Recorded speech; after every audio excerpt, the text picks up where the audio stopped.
We are a small but very high quality group here today. So thanks to Trish and Jill and Lee and James for being here and for Alfred for hosting.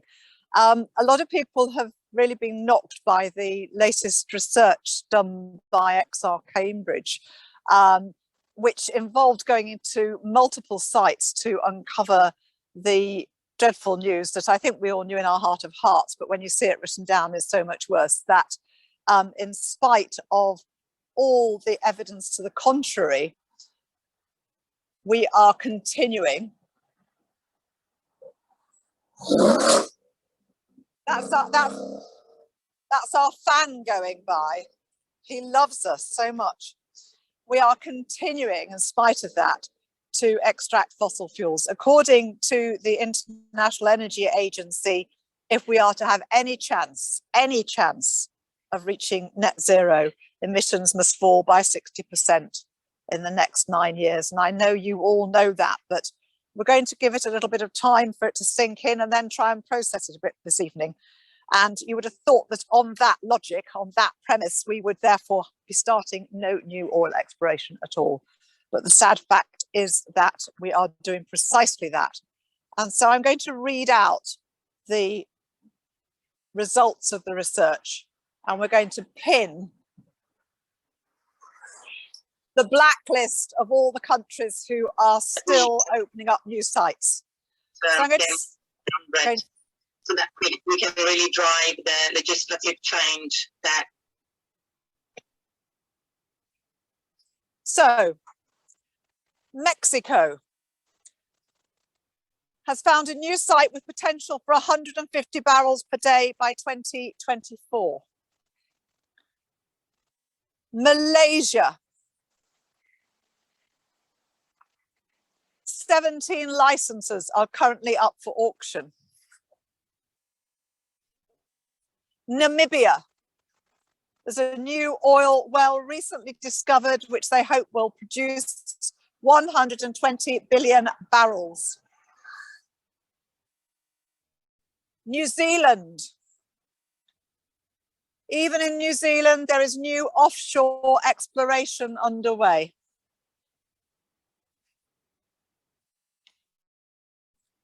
Nigeria, 100 new oil and gas sites coming into production in the next 3 years. Norway, 61 new oil and gas licenses have been granted by the Norwegian government. Papua New Guinea, new exploration underway. Qatar has a new $1 billion offshore pipeline project.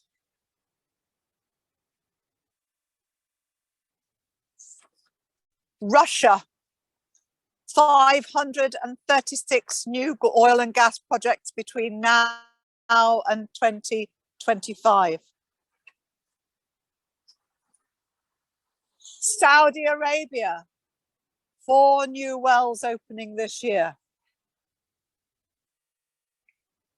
Senegal, oil will be flowing from 2023. South Africa, 60 trillion cubic feet of new gas discoveries. Australia, new gas supplies coming on stream from 2025. Australia is currently producing 500,000 barrels of oil per day. Abu Dhabi has a new oil field planned for 2023, which they hope will produce 45,000 barrels per day. Angola is currently producing and continuing to produce 1.5 million barrels a day.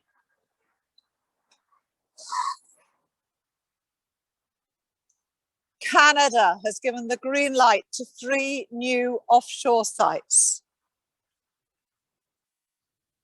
Brazil has 92 frontier plots up for sale. Greece has a new site in development and is currently producing 10,000 barrels a day.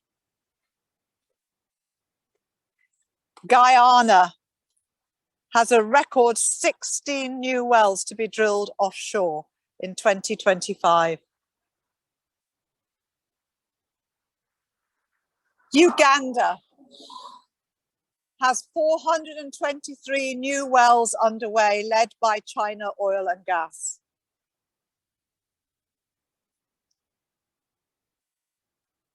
Timor West, 3 new sites planned for this autumn.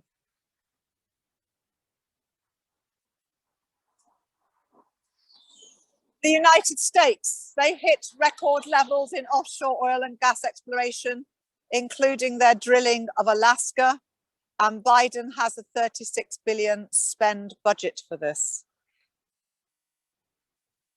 China, they're increasing their production this year by 4%, with a target of 640 million barrels by 2023.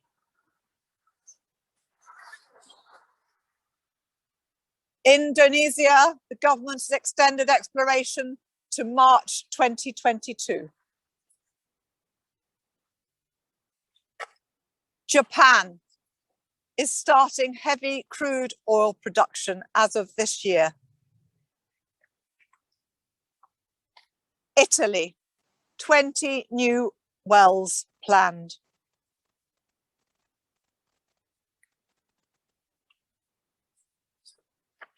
Morocco, new extraction is beginning on 1 trillion cubic feet of gas. Kazakhstan has a target to increase its production to 380 barrels a day.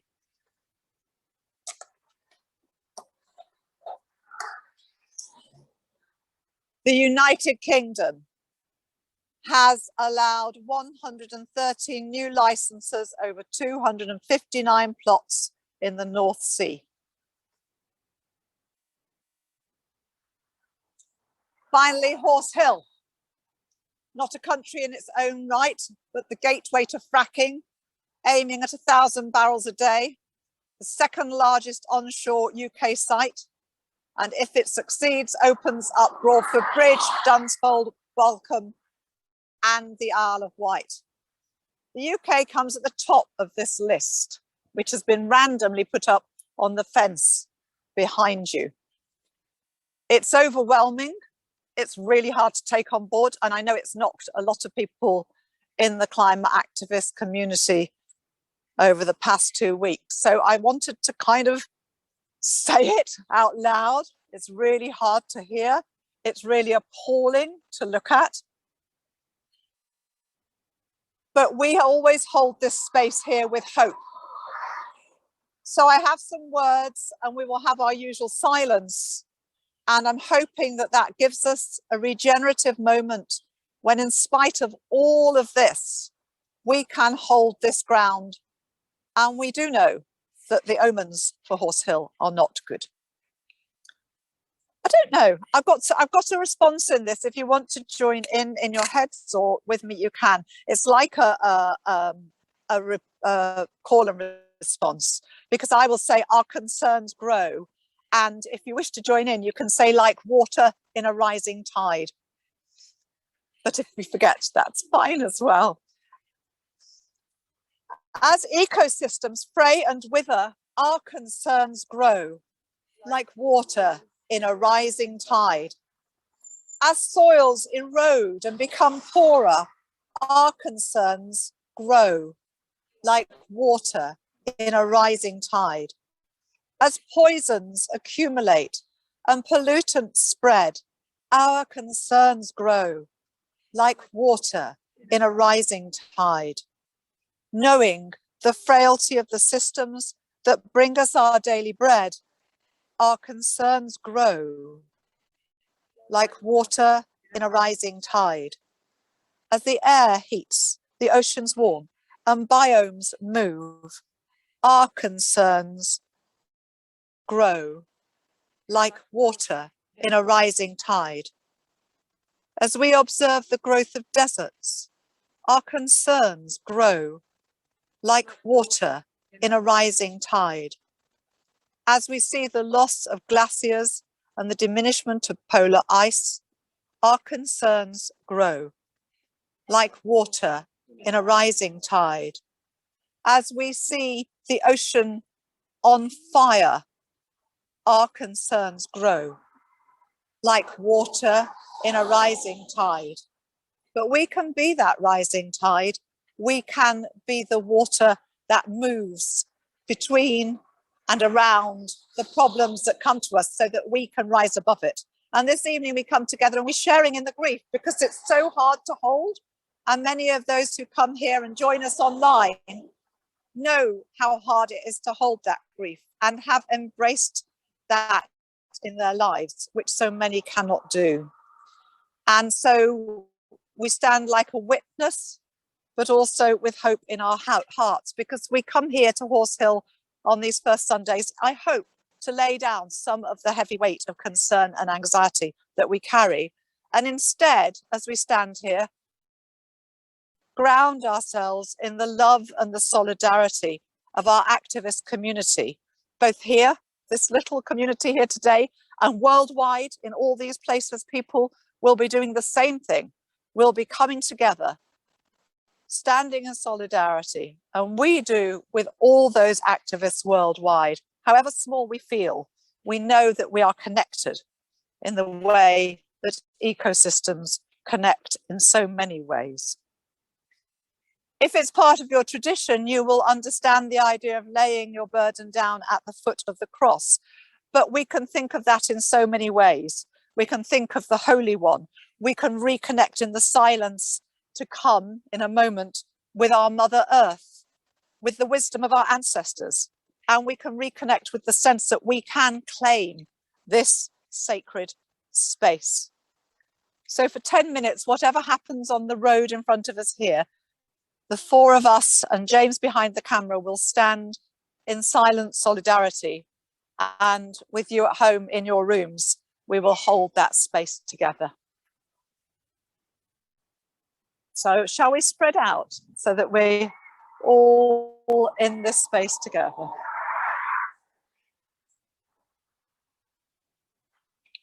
Is that all right? Yeah.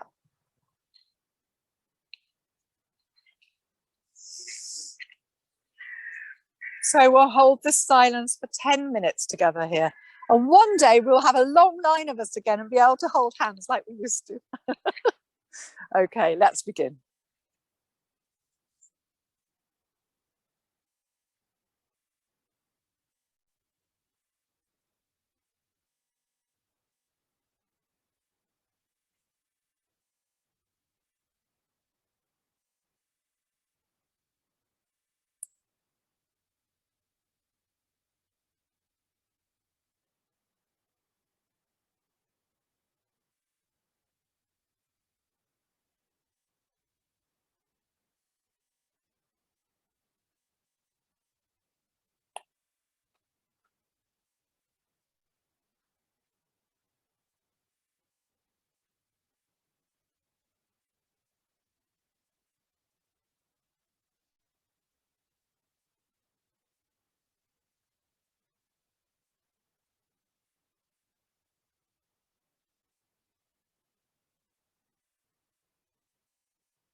This is my offering for you, and I hope you can take it away and use it because it's such a beautiful poem. It's Wendell Berry. It will be familiar to some of you.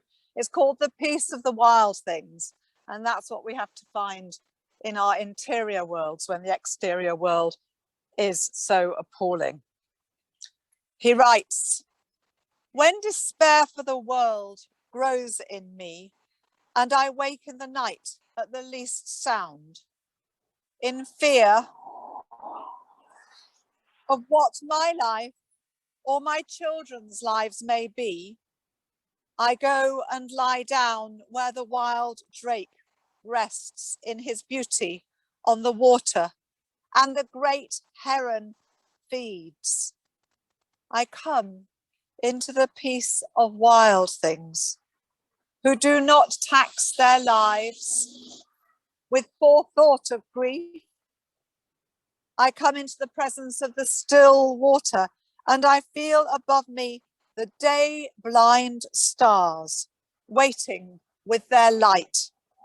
For a time, I rest in their grace of the world, and I am free. So I hope we can all find some freedom and some moments of peace in the coming days.